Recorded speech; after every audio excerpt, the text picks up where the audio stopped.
বাংলাদেশের cutter master Mustafizur রহমানকে এখনো অনেকটাই আন্ডাররেটেড মনে করেন ইংল্যান্ডের তারকা অলরাউন্ডার মঈন আলী ও লেগ স্পিনার আদিল রাশিদ। প্রতিভার তুলনায় মুস্তাফিজ আলোচনায় কম থাকলেও আসন্ন আইপিএলে বড় অঙ্কের দামে কলকাতা নাইট রাইডার্সে খেলতে যাচ্ছেন তিনি। সম্প্রতি বিআরবি ভোর উইকেট নামে একটি পডকাস্টে মুস্তাফিজকে নিয়ে খোলামেলা কথা বলেন মঈন আলী। সেখানে তিনি জানান, চেন্নাই সুপার কিংসে একসঙ্গে খেলার সময় মুস্তাফিজের জন্য তার খারাপ লেগেছিল। মঈন আলীর ভাষায়, চেন্নাই সে দারুণভাবে শুরু করেছিল, কিন্তু কয়েক মাসের মধ্যেই পরিস্থিতি বদলে যায়। এরপর তার জন্য সুযোগ কমে যায়, ম্যাচও খুব বেশি খেলতে পারেনি। তবে এবার আইপিএল এর নিলামে সব হিসাব পাল্টে গেছে। 9 কোটি 20 লাখ রুপির বড় দামে মুস্তাফিজকে দলে নিয়েছে কলকাতা নাইট রাইডার্স, যা একজন বাংলাদেশি ক্রিকেটারের জন্য রেকর্ড মূল্য হিসেবেই ধরা হচ্ছে। এই দামে মুস্তাফিজ বিক্রি হয় ভীষণ খুশি মঈন আলী। তিনি বলেন, এটা ওর প্রাপ্য, আমি সত্যিই তার জন্য খুব খুশি।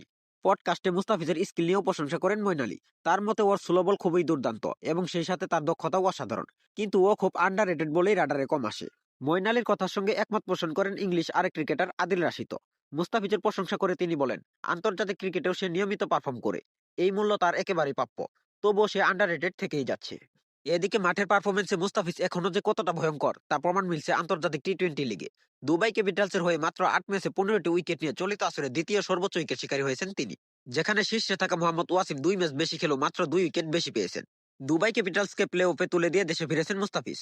আপাতত বিপিএল এর শক্তিশালী রংপুর রাইডার্সের হয়ে মাঠে নামের অপেক্ষায় আছেন এই কাটার মাস্টার। বাংলাদেশের ক্রিকেটে মুস্তাফিজুর রহমান মানে আলাদা এক অধ্যায়। বাঁহাতি এই পেসার নিজের দিনে যে কোনো ব্যাটিং লাইন আপকে ভেঙে দিতে সক্ষম। বিশেষ করে তার কাটার ও স্লোয়ার এখনো বিশ্বের সেরা ব্যাটসম্যানদের জন্য বড় চ্যালেঞ্জ। সময়ের সঙ্গে সঙ্গে ফিজের বোলিংয়ে এসেছে পরিণত ভাব। আগের মতো শুধু কাটার উপর নির্ভর না করে এখন তিনি পরিস্থিতি বুঝে বল করেন। পাওয়ার প্লে হোক কিংবা ডেথ ওভার, দুই জায়গাতে নিজের কার্যকর প্রমাণ করেছেন নিয়মিত। বিশেষজ্ঞদের মতে মুস্তাফিজের সবচেয়ে বড় শক্তি তার বৈচিত্র্য। একই অ্যাকশন থেকে ভিন্ন ভিন্ন গতির বল ছাড়ার ক্ষমতা খুব কম বোলারেরই থাকে। ফলে ব্যাটসম্যানদের পক্ষে আগে থেকে আন্দাজ করা কঠিন হয়ে পড়ে। আন্তর্জাতিক ক্রিকেটে দীর্ঘ সময় ধরে খেলার অভিজ্ঞতা এখন মুস্তাফিজকে আরো পরিণত করেছে। আইপিএল, বিপিএল কিংবা বিভিন্ন ফ্রাঞ্চাইজি লিগে খেলার অভিজ্ঞতা তার আত্মবিশ্বাস বাড়িয়ে দিয়েছে অনেকটাই। তবুও আলোচনার কেন্দ্রে তিনি বারবারই কম থাকেন। বড় নামের ঝলক বা অতিরিক্ত প্রচারের বাইরে থেকে নিজের কাজটা করে যান মুস্তাফিজ। আর এ কারণে অনেক ক্রিকেট বিশ্লেষক তাকে নীরব যোদ্ধা হিসেবেই দেখেন। বাংলাদেশ দল যখনই চাপে পড়ে তখনই ভরসার নাম হয়ে ওঠেন এই বাঁহাতি পেসার। গুরুত্বপূর্ণ ম্যাচে তার একটা স্পেলে বদলে দিতে পারে পুরো ম্যাচের মোড়। বিশেষ করে টি-20 ক্রিকেটে মুস্তাফিজের গুরুত্ব দিন দিন বেড়েই চলেছে। আধুনিক ক্রিকেটে যেখানে রান বাঁচানোই বড় চ্যালেঞ্জ, সেখানে তিনি নিয়মিত প্রতিপক্ষকে চাপে রাখেন। সাম্প্রতিক সময়ে তার ফিটনেস ও বোলিং ছন্দ দুই চোখে পড়ার মতো। ইনজুরির ধকল কাটিয়ে আবারও নিজের সেরা রূপে ফিরেছেন তিনি, যা বাংলাদেশ ক্রিকেটের জন্য দারুণ সুখবর। আসন্ন আইপিএলে কলকাতা নাইট রাইডার্সের জার্সিতে মুস্তাফিজের পারফরমেন্স দেখার অপেক্ষায় ক্রিকেট প্রেমীরা। বড় মঞ্চে ধারাবাহিক পারফরমেন্স তাকে নিয়ে নতুন করে আলোচনার জন্ম দিতে পারে। ক্রিকেট যোদ্ধাদের মতে এই আইপিএল হতে পারে মুস্তাফিজের ক্যারিয়ারের আরেকটি টার্নিং পয়েন্ট।